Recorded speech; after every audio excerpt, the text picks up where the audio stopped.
தந்தி தொலைக்காட்சி நேயர்களுக்கு வணக்கம். நல்லதை சொல்வோம், நல்லதை செய்வோம், நல்லதே நடக்கும். ஒரு வாழ்க்கையில் நல்லது நடக்க வேண்டும் என்று சொன்னால் நல்லதை சொல்ல வேண்டும், நல்லதை செய்ய வேண்டும். அந்த அடிப்படையில் இன்றைக்கு 22/7/2016 வெள்ளிக்கிழமை அவிட்டம் நட்சத்திரம் மாலை 5:09 வரை, பிறகு சதயம் நட்சத்திரம். இன்றைக்கு சந்திரன் சஞ்சரிக்கின்ற ராசி கும்பராசி. நான் இன்றைக்கு உங்களுக்கு சொல்ல இருக்கிற நல்ல கருத்து, கும்பராசி என்றாலே சம்பத்துக்கு அதிபதி என்பார்கள். பொதுவாக வாழ்க்கையிலே மிகப்பெரிய செல்வந்தர்கள் எல்லாம் கும்பராசியிலே பிறந்தவர்களாக இருப்பார்கள். கும்பம் வைத்து வரவேற்கிற ஒரு ஆற்றல் அந்த ராசிக்காரர்களுக்கு உண்டாம். அந்த ராசிக்காரர்கள் மிகுந்த செல்வாக்கோடு இருப்பார்கள் என்று சொல்வார்கள். அந்த ராசிக்கு அதிபதி யார் என்று சொன்னால் சனி பகவான். அந்த சனி பகவான் இப்பொழுது வக்ர இயக்கத்தில் இருக்கிறார். வக்ரம் என்றால் அதனுடைய நிலைமை சரியில்லாமல், அது பொசிஷன் சரியில்லாமல் ஆடிக்கொண்டிருக்கிற ஒரு சூழ்நிலை.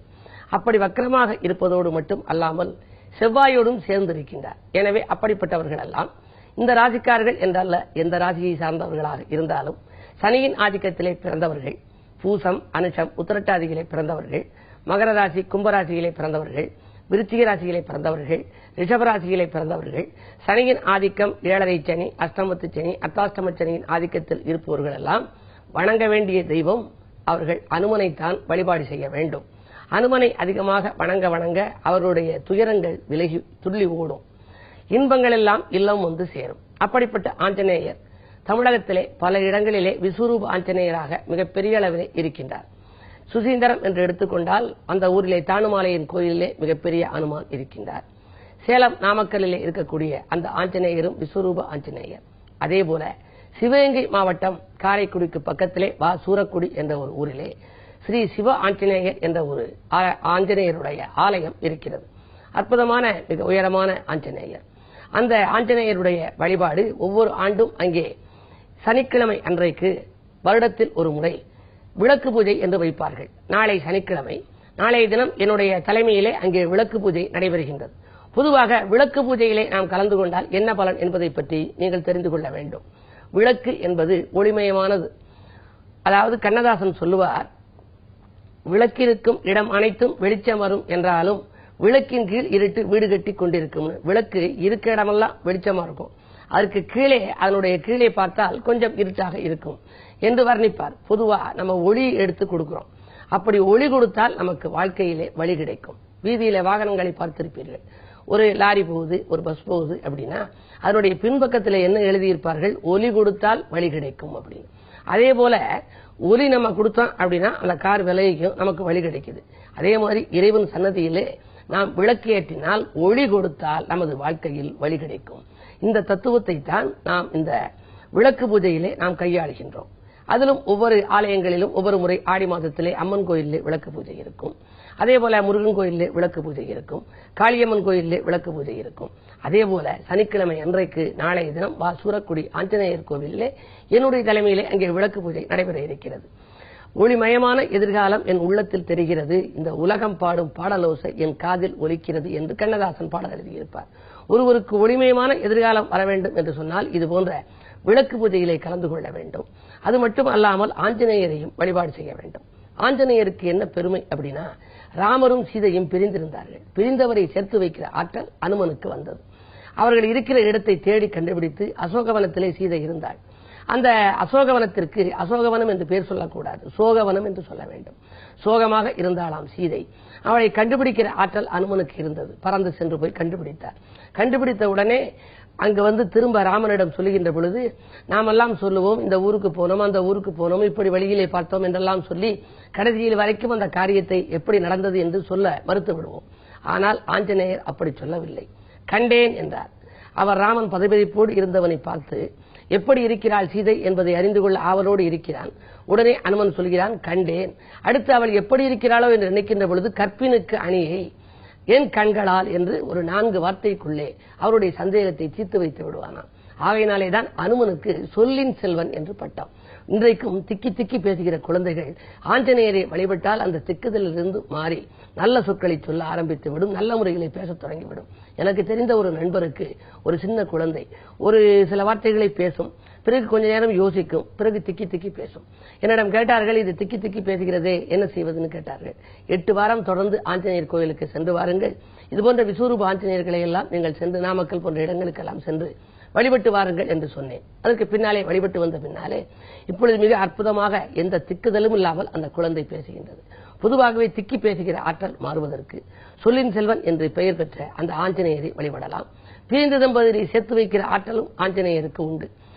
எனக்கு தெரிந்த ஒருவர் இது மாதிரி திருமணத்துக்கு பின்னாலே மனைவி தாய் வீட்டிலும் இவர் வீட்டிலும் இருந்தார்கள். கிட்டத்தட்ட 2 ஆண்டுகள் ஆகிவிட்டன. அவருடைய மனைவி கேட்டார்கள், இப்படி சேரக்கூடிய வாய்ப்புகள் குரு பேச்சின் விளைவாக இருக்கிறதா, எந்த தெய்வத்தை வழிபடுவதுன்னு சொல்லி கேட்டாங்க. இந்த ராமர் சீதையை சேர்த்து வைக்கிற ஆற்றல் அனுமனுக்கு இருக்கு.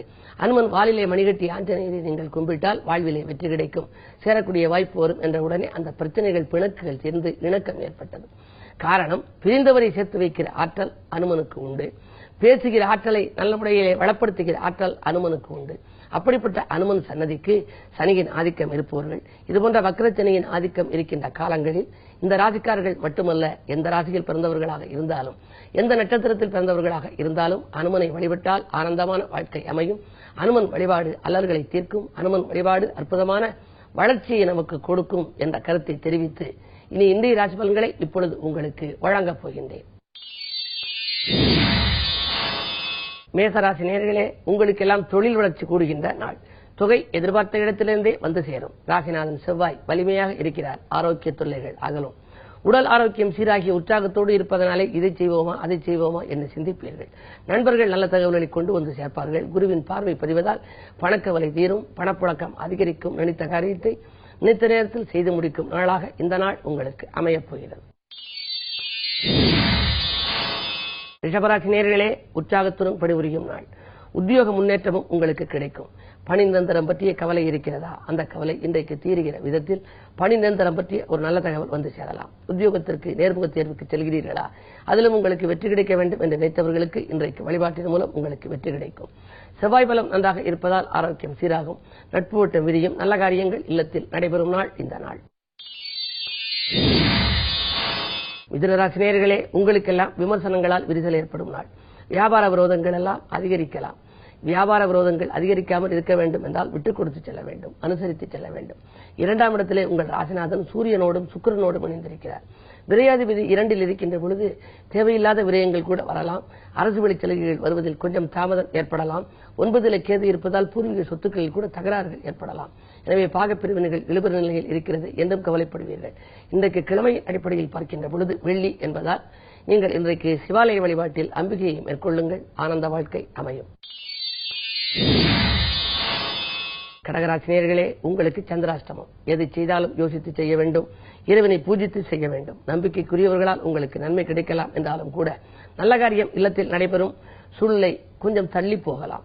சூரியனும் புதனும் இணைந்திருப்பதால் கோபம் உங்களுக்கு வரலாம். முன்கோபத்தால் சில முட்டுக்கட்டைகளும் ஏற்படும். புது முயற்சிகளை தள்ளி வைப்பது நல்லது. வாகன பயணங்களையும் நீங்கள் தள்ளி வைக்க முன்வருவீர்கள். நண்பர்களை பகைத்துக் கொள்ளாமல் பார்த்துக் கொள்ளுங்கள். இந்த நாளை இனிய நாளாக அமைத்துக் கொள்ள நீங்கள் பொறுமையை கடைபிடிக்க வேண்டும். சிம்மராசி நேயர்களே, உங்களுக்கெல்லாம் உறவினர்களை உதவி கிடைத்து மகிழும் நாள். ஊர் மாற்ற சிந்தனைகள் மேலோங்கும். குருவினுடைய ஆதிக்கம் இங்கே இருப்பதால் நல்ல காரியங்கள் இல்லத்தில் நடைபெறுவதற்கான அமைப்புகள் உண்டு. கடன் சுமை குறையும். வங்கி சேமிப்பு வளர்ச்சியாக இருக்கும். மங்கள ஓசை மனையில் கேட்பதற்கான அறிகுறிகளும் தென்படுகின்றன. இந்த நாள் உங்களுக்கு ஒரு இனிய நாள் தான். கன்னிராசி நேயர்களே, நேற்றைய பிரச்சனை இன்று நல்ல முடிவுக்கு வரும் நாள். நிகழ்கால தேவைகள் பூர்த்தியாகும். நினைத்த காரியம் நினைத்தபடியே நிறைவேறும். லாபஸ்தானத்திலே ராசிநாதன் புதன். லாபம் 2 மடங்காக உயரும். எதை செய்ய நினைத்தீர்களோ அதை செய்வீர்கள். விலையுயர்ந்த பொருட்களை வாங்குவதில் ஆர்வம் காட்டுவீர்கள். தங்கம் வெள்ளி போன்றவைகள் கூட வாங்குவதில் உங்களுக்கு கவனம் செல்லும். அப்படிப்பட்ட ஒரு நல்ல நாளாக இந்த நாள் நீங்கள் கருதுவதால் இந்த நாளை நீங்கள் இனிய நாளாக மேலும் இனிய நாளாக அமைத்துக் கொள்ள கிழமையின் அடிப்படையில் நீங்கள் தெற்கு நோக்கி அம்பிகையை வழிபாடு செய்யுங்கள். துலாம் ராசி நேயர்களே, குறுக்கீடு சக்திகள் அதிகரிக்கும் நாள். குழந்தைகளாலும் உங்களுக்கு பிரச்சனைகள் வரும். குடும்ப உறுப்பினர்களாலும் உங்களுக்கு பிரச்சனைகள் வரலாம். ராகுவின் பார்வை பதிவதால் ஏற்றமும் இரக்கமும் கூடிய சூழ்நிலைதான் இன்றைக்கு இருக்கும். இடமாற்றம், வீடு மாற்றம் போன்றவைகள் நிகழலாம். அதற்கான அறிகுறிகளும் தென்படும். 2இலே சனி இருப்பதால் வாக்கு ஸ்தானம் பலப்படுகிறது. சொன்ன சொல்லை நிறைவேற்ற முடியாது. எனவே யாருக்கும் வாக்கு கொடுத்தால் கொடுக்க முன்னால் ஒரு கணம் சிந்திப்பது நல்லது. விருச்சிக ராசி நேயர்களே, வியக்கும் செய்தி வீடு வந்து சேரும் நாள். விரும்பிய பொருட்களை எல்லாம் வாங்கி மகிழ்வீர்கள். வியாபார விரோதங்கள் விலகும். வீடு கட்டும் முயற்சியிலே வெற்றி கிடைக்கும். நாடு மாற்ற சிந்தனைகள் ஒரு சிலருக்கு மேலோங்கலாம். விஐபிக்கள் வீடு தேடி வந்து ஒத்துழைப்பு செய்வார்கள். பணவரவு திருப்திகரமாக இருக்கிறது. சொத்துக்கள் வாங்குவதற்கான அறிகுறிகளும் தென்படுகின்றன. சகோதர ஒத்துழைப்போடு சகாயங்களை காணும் இனிய நாள் இந்த நாள். தனுசு ராசி நேயர்களே, உங்களுக்கெல்லாம் சுபகாரிய பேச்சுக்கள் முடிவடையும் நாள். தொகை கேட்ட இடத்தில் கிடைக்கும். தொழில் மாற்ற சிந்தனைகள் மேலோங்கும். மேலதிகாரிகள் உயர் அதிகாரிகள் உங்களுக்கு அனுகூலமாக நடந்து கொள்ளலாம். இன்றைக்கு உத்தியோகத்தில் இருப்பவர்களுக்கெல்லாம் உயர் பதவிகள் கிடைப்பதற்கான வாய்ப்புகள் கூட கைகூடப் போகின்றது. பொதுநல ஈடுபாடு அதிகரிக்கும். குடும்பச் சுமை கூடுகிறது என்று கவலைப்பட்டவர்கள் இன்றைக்கு அனைத்தும் நிறைவேறி ஆனந்தமான வாழ்க்கையை அமைத்துக் கொள்ளப் போகின்றார்கள். குறு பார்வை இருப்பதால் குழப்பங்கள் அகலும் நாளாக இந்த நாளை கருதலாம். மகர ராசி நேயர்களே, உங்களுக்கெல்லாம் எதிர்கால திட்டங்கள் எளிதில் நிறைவேறும் நாள். இல்லத்தில் நல்ல காரியம் நடைபெறுவதற்கான சூழ்நிலைகள் உருவாகின்றன. புதிய கூட்டாளிகள் வந்திணைவர். பொருளாதாரத்தை பெருக்கிக் கொடுப்பார்கள். பழைய தொழிலை கொடுத்துவிட்டு புதிய தொழில் தொடங்குகிற எண்ணம் கூட ஒரு சிலருக்கு உருவாகலாம். உத்தியோகத்தில் இருப்பவர்கள் விஆர்எஸ் பெற்றுக்கொண்டு விருப்ப ஓய்வில் வந்து தொழில் தொடங்கும் முயற்சியில் ஆர்வம் காட்டுவர். கும்பராசி நேயர்களே, ஜென்ம சந்திரன். இடமாற்ற சிந்தனைகள் மேலோங்கும் நாள். எதிர்பாராத விதத்தில் உங்களுக்கு உதவிகள் கிடைக்கலாம் என்றாலும் கூட மன நிம்மதி குறைவாகவே இருக்கும். சகோதர விரோதங்களை வளர்த்துக் கொள்ளாமல் பார்த்துக் கொள்ளுங்கள். பல பணிகள் பாதியிலேயே நிற்கிறது என்று கவலைப்படுவீர்கள். என்ன இருந்தாலும் ஜென்மத்திற்கு கேது இருப்பதால் ஆன்மீகத்தின் மூலமே லௌகிகத்தை சிறப்பாக வைத்துக் கொள்ள இயலும். குறு பார்வை இருப்பதால் காரியங்கள் கடைசி நேரத்தில் முடிவடையும். மீனராசி நேயர்களே, தேகநலில் தெளிவு பிறக்கும் நாள். தேங்கி நின்ற காரியங்கள் இன்று சுறுசுறுப்பாக நடைபெறப் போகின்றது. வருங்கால நலன் கருதி எடுத்த முயற்சிகளில் வெற்றி கிடைக்கும். உடன்பிறப்புகளும் உடன் இருப்பவர்களும் உதவிக்கரம் நீட்டுவார்கள். கடன் சுமை ஓரளவு குறைவதற்கான அறிகுறிகள் தென்படுகின்றன. உத்தியோக மாற்றங்கள் ஒரு சிலருக்கு உறுதியாகலாம். மேலும் விவரங்கள் அறிய தினத்தந்தி படியுங்கள்.